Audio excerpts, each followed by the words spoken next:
15 సంవత్సరాల సుదీర్ఘమైన గ్రూప్ 1 అధికారుల నియామకాలను ఈ ప్రభుత్వం 20 రోజుల క్రితం దసరా కంటే ముందు నియామక పత్రాలు ఇచ్చింది. వాళ్ళ కుటుంబాలలో దసరా పండుగను ముందుగానే తెచ్చిపెట్టింది. ఈనాడు 5 లక్షలకు పైగా గ్రూప్ 2 ఉద్యోగాలకు అప్లికేషన్ పెట్టుకుంటే 2 లక్షల పైబడి పోటీ పరీక్షలు రాస్తే అందులోకెళ్ళి 783 మంది ఈనాడు మీరు ఎంపిక అయినరంటే మట్టిలో మాణిక్యాలను వెలికి తీసి తెలంగాణ పబ్లిక్ సర్వీస్ కమిషన్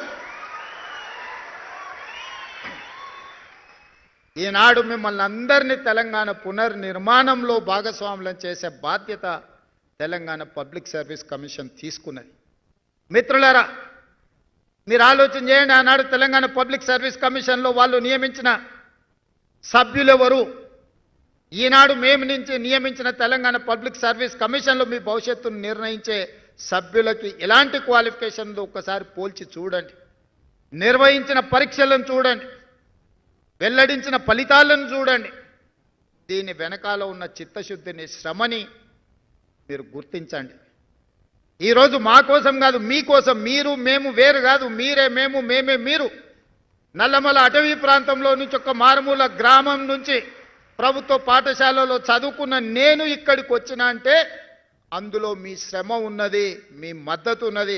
మీరందరూ అండగా నిలబడబట్టి ఒక జిల్లా పరిషత్ మెంబర్గా, ఎమ్మెల్సీగా, ఎమ్మెల్యేగా, ఎంపీగా, పార్టీ ప్రెసిడెంట్గా, తెలంగాణ రాష్ట్ర ముఖ్యమంత్రిగా ఒక 15-16 సంవత్సరాలలో ఇక్కడి చేరి ఇవాళ ఈ శిల్పకళా వేదికలో వందలాది మంది అధికారులకు నియామక పత్రాలు ఇచ్చే హోదా వచ్చింది అనంటే మీ తల్లిదండ్రుల ఆశీర్వాదము.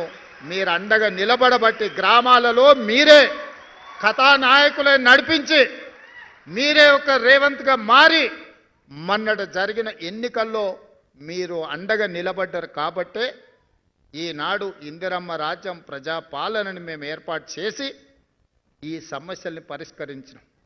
ఈ సమస్యను మీ సమస్యగా చూడలే, ఈ సమస్యను మా సమస్యగా, మన సమస్యగా, గ్రూప్ 1 పరీక్షల ఫలితాల పట్ల ఎన్ని రకాల చిక్కులను ఎదుర్కోవాల్సి వచ్చిందో, ఎన్ని రకాల ఆరోపణల్ని, చౌకబారు రాజకీయ విమర్శలను ఎదుర్కొన్నామో మీరు చూశారు.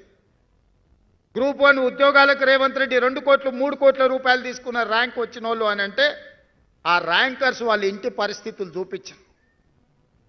తండ్రులను కోల్పోయి తల్లి లేకపోతే అమ్మమ్మ దగ్గర చదువుకున్న వాళ్ళు మాకు గుడిసెనే లేదు, కోటి అంటే ఎట్లుంటుంది సార్ ఎన్నడన్నా మేము చూసినామా? మా చదువును, మా జ్ఞానాన్ని, మా శీలాన్ని శంకించే అధికారం మీకు ఎవరిచ్చినని వాళ్ళు కంటతడి పెట్టుకున్నప్పుడు నిజంగానే నాకు చాలా ఆవేదన కలిగింది. ఇంత దుర్మార్గమైన పరిస్థితిలో ఈరోజు గత పాలకులు కల్పిస్తున్నారు. ఏది ఏమైనా ఈ సమస్యలను పరిష్కరించాలి, చిక్కుముళ్ళను విప్పాలి, చీకటి రోజులు పోవాలి, వాళ్ళ జీవితాలలో వెలుగు నింపాలి అని గ్రూప్ 1 సమస్యను పరిష్కరించి ఇదే వేదికగా నియామక పత్రాలు ఇచ్చిన. వాళ్ళకంటే ముందే మీకు ఇచ్చి ఉండొచ్చు. కానీ గ్రూప్ 2లో ఈనాడు గ్రూప్ 1లో సెలెక్ట్ అయిన వాళ్ళు చాలామంది సెలెక్ట్ అయినారు. ఒక్కసారి వాళ్ళ గ్రూప్ 2 ఉద్యోగాలు ఇచ్చిన తర్వాత గ్రూప్ 1 ఇస్తే ఈ ఖాళీలు మళ్ళీ నోటిఫికేషన్కి వెళ్ళాల్సి వస్తుంది. ఎందుకు మొదట గ్రూప్ 1 ఇచ్చినాం, గ్రూప్ 1లో సెలెక్ట్ అయినాక మిగిలిన అన్ని ఖాళీలను ఇవాళ గ్రూప్ 2గా మిమ్మల్ని భర్తీ చేస్తున్నా అంటే మీకు ర్యాంక్ వచ్చి కూడా ఒకవేళ అందులో ఉన్న వాళ్ళు ఇందులోకి వస్తే మీకు అవకాశాలు కోల్పోతాయి. కాబట్టి మీ అవకాశాలు పోకూడదు. మళ్ళీ నోటిఫికేషన్ ఇస్తే ఆలస్యం అవుతాయి అన్నారు. మీరు ఎంపిక అవుతారో కారో అని మీ బాధ నా బాధగా ఆలోచన చేసి మొట్టమొదట గ్రూప్ 1 నియామకాలు చేపట్టి ఇవాళ గ్రూప్ 2 నియామకాలు ఇస్తున్నా.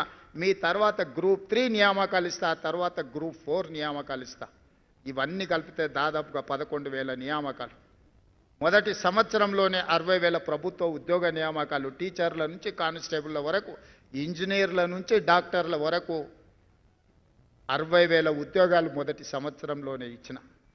ఇదే కాదు, ఎస్సీ వర్గీకరణ 30 సంవత్సరాల సుదీర్ఘమైన పోరాటం, దానికి ఒక శాశ్వత పరిష్కారాన్ని ఎస్సీ వర్గీకరణకు చూపించిన. జనగణనలో కులగణన 100 సంవత్సరాల సమస్య, ఆ సమస్యకు 16 నెలల్లోనే పరిష్కారం చూపించి ఫిబ్రవరి 4ను సోషల్ జస్టిస్ డేగా ఈనాడు జరుపుకుంటున్నాం. దేశంలో ఎక్కడా లేని జనాభా లెక్కలు, ఆ జనాభాలో కుల లెక్కలు, ప్రతి కులానికి సంబంధించిన ప్రజలకు ఈ వివరాలను సేకరించిన రాష్ట్రం మొట్టమొదటి రాష్ట్రం తెలంగాణ రాష్ట్రం. ఇవాళ మేము ఆ కార్యక్రమాన్ని చేయడం ద్వారా కేంద్ర ప్రభుత్వం మీద ఒత్తిడి తీసుకొచ్చి రేపు జరగబోయే 2026 జనగణనలో కులగణనను చేర్చాల్సిన పరిస్థితి ప్రధానమంత్రి గారికి కల్పించి దేశానికే తెలంగాణ రాష్ట్రం ఆదర్శంగా నిలబడ్డదని ఈరోజు మీ అందరికీ నేను గర్వంగా చెప్పదలుచుకున్నాను. ఇవన్నీ ఎలా చేయగలుగుతున్నాం?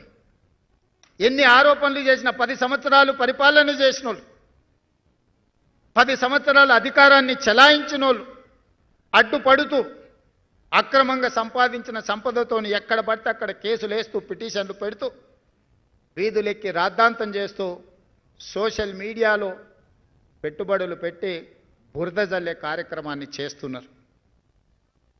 ఆనాడు ఎన్నికల కంటే ముందు మీరే బాధ్యత తీసుకొని ప్రచారం కల్పించి ప్రజలకు మేము చెప్పిన అంశాలను చేరవేసింది. అధికారంలోకి వచ్చిన తర్వాత అన్నకు అధికారం వచ్చింది, ఇప్పుడు మా అవసరం లేదని మీరు అందరూ అనుకుంటున్నట్టు ఉన్నారు. అది కాదు. ఈరోజు మన సమస్యల్ని మనమే పరిష్కరించుకోవాలి. మనం చేసిన మంచి పనుల్ని ప్రజలకు మనమే వివరించుకోవాలి. నాకంటూ ప్రత్యేకమైన సైన్యం లేదు, ప్రత్యేకమైన వ్యవస్థ లేదు. నా వ్యవస్థనే మీరు, ఆ వ్యవస్థలో మీరే సభ్యులు, కుటుంబ సభ్యులు. రేపటి నుంచి మీరు కూడా నిన్నటి వరకు మీరు సామాన్యమైన నిరుద్యోగ యువకులు మీ తల్లిదండ్రుల ముందు కానీ, మీ గ్రామ ప్రజల ముందు కానీ, మీ బంధువుల ముందు ఈ రోజు నుంచి మీరు ఆఫీసర్స్, మీరు ఈరోజు ఆఫీసర్గా డిజిగ్నేట్ కాబోతున్నారు. మీ జీవితంలో మీ బర్త్డే మీకు ఎంత ఇంపార్టెంటో మీ జీవితంలో ఈరోజు మీరు డిజిగ్నేట్ కాబోతున్నారు ఆఫీసర్గా.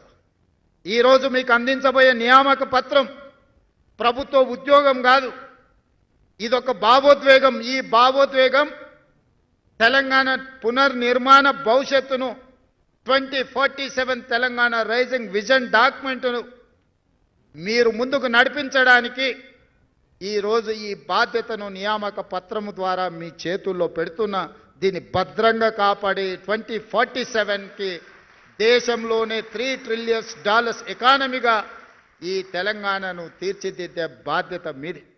ఆనాడు నేను అధికారంలో ఉంటానో ఉండనో నాకు తెలియదు, కానీ మీరందరూ ఆనాడు అధికారంలో అధికారులుగా ఉంటారు.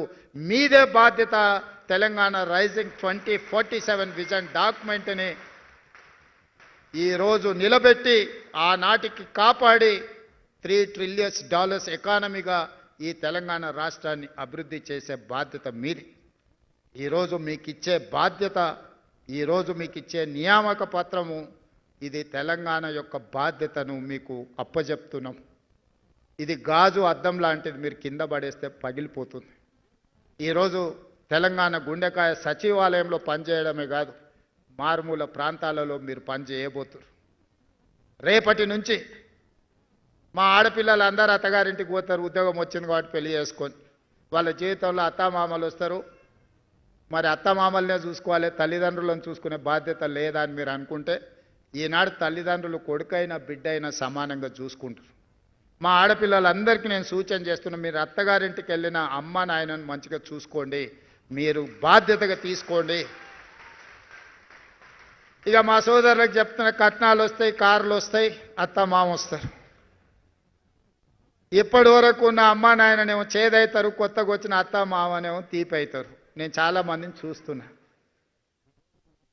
అత్త మామను మంచిగా చూసుకోవద్దని నేను అనను, మీ కట్టుకున్న సతీమణితోని మీరు బాగుండొద్దని నేను చెప్పను. కానీ మీరు అధికారులైందంటే మీ తల్లిదండ్రుల యొక్క కష్టము శ్రమ వాళ్ళ రక్తాన్ని చెమటగా మార్చి మిమ్మల్ని భుజాల మీద మోసిండ్రు కాబట్టి ఇవాళ మీరు అధికారులు అయ్యింది. మీ తల్లిదండ్రులను మరవకండి, వచ్చిన ఊరును కన్న తల్లిదండ్రులను మరవకండి, మన నేపథ్యాన్ని మరవకండి. మీరు ఏ కుర్చీలో కూర్చున్నా మీ ఎదురుకు వచ్చి నిలబడ్డ ఒక పేదవాడు మీ కళ్ళల్లో మీ తల్లిదండ్రులే ఒక అధికారి దగ్గర పోయి నిలబడితే ఏం పరిస్థితి ఉంటుందో మీరు అది ఒక్కసారి ఆలోచనలకు తెచ్చుకోండి. సహాయం నిస్సహాయంగా మన దగ్గరకు వచ్చేవాడికి సహాయం చేయడమే మన బాధ్యత. ఈరోజు మీకు ఇస్తున్న అధికారం నిస్సహాయులకు సహాయంగా అండగా నిలబడే అధికారం ఈరోజు ఈ ప్రభుత్వం ఇస్తుంది. నేనైనా మీరైనా మనమైనా నిస్సహాయులకు సహాయం అందించడమే మన బాధ్యత. కన్న తల్లిదండ్రులను, పుట్టి పెరిగిన సొంత ఊరిని అభివృద్ధి చేసుకోవడం మన బాధ్యత. మీరు అంకితమవుతారని నాకు సంపూర్ణమైన విశ్వాసం ఉన్నది. మీ అందరి పట్ల నాకు నమ్మకం ఉన్నది. మీరందరూ పెద్ద ఎత్తున చప్పట్లు కొట్టి నాకు మాట ఇవ్వాల్సిందిగా